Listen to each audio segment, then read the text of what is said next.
In the dark history of the American penal system, thousands have faced the ultimate sentence. But look closer at the numbers.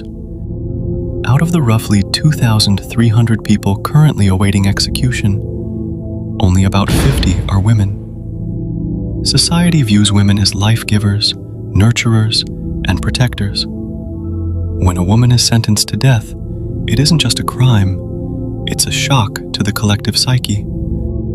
Today, we go deep into the archives. We are looking at 5 cases, crimes involving ritual, prolonged torture, and the cold-blooded betrayal of the most vulnerable. This is not just a story of murder. This is a story of the thin line between humanity and the unthinkable. Case 1. The Blood Trophy. Before the pentagrams and the asphalt, Krista Pike was a teenager spiraling.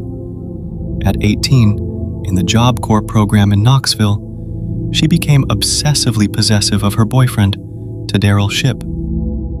She began practicing street-level occultism, convinced that blood sacrifice would bind her relationship forever. She didn't just want Colleen Slemmer gone, she wanted to own her soul. Krista told friends days before that she needed to taste blood to feel alive. The crime. On January 12, 1995, Krista lured Colleen to a remote woods under the guise of a peace offering, a smoke to settle their differences. What followed was a 30-minute ritual. They carved a pentagram into her chest. The most chilling detail?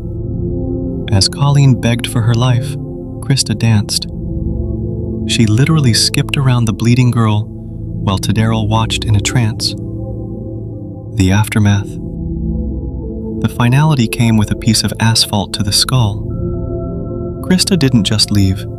She took a piece of Colleen's skull as a souvenir.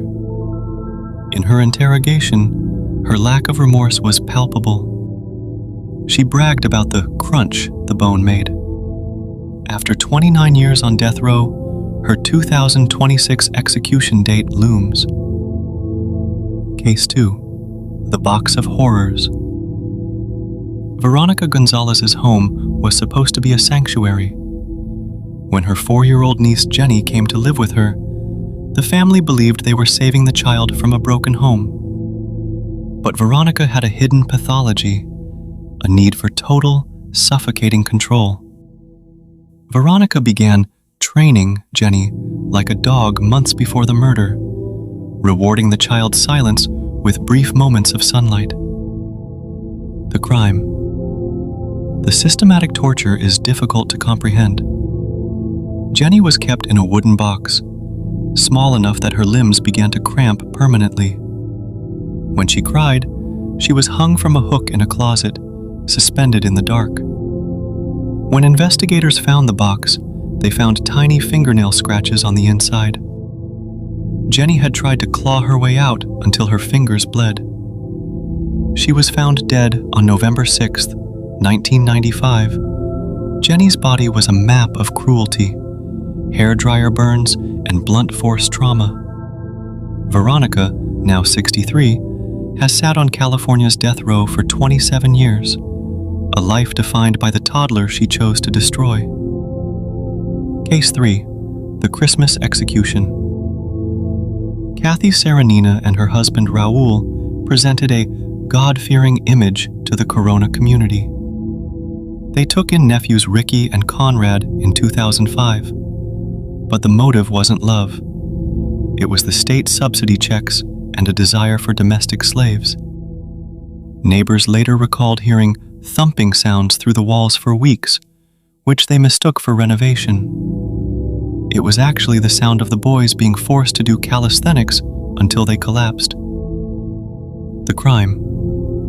Ricky, 11, and Conrad, 14, were starved. On Christmas Day, while other children opened toys, Ricky was dying in a closet. The medical examiner found that Ricky's stomach was completely empty, except for small pieces of the closet's drywall he had tried to eat to stave off the hunger.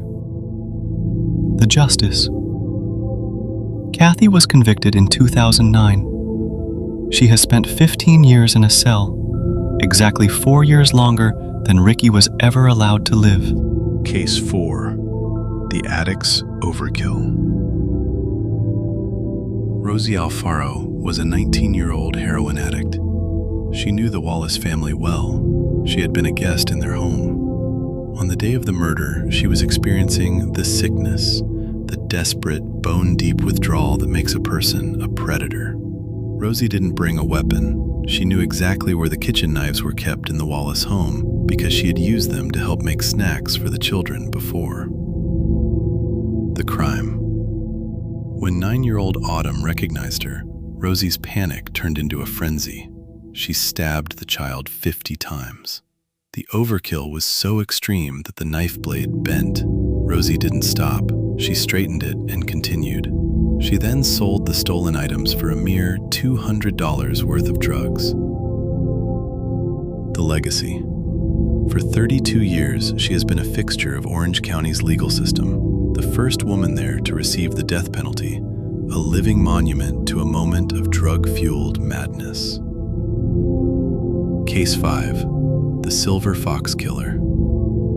Brittany Holberg was a sex worker and addict in Texas. She targeted 80-year-old A.B. Towery because he was known as a silver fox, an elderly man who carried cash and was perceived as a soft target. Brittany entered his home under the guise of needing help, playing on the elderly man's chivalry. He was making her a cup of tea when she attacked. The crime. The violence was explosive. Towery was stabbed 58 times. Weapons used included a paring knife and a meat fork found in his own kitchen. After the murder, she didn't flee immediately. She stayed in the house, cleaning her clothes and even eating a meal while Towery's body lay nearby. The reality.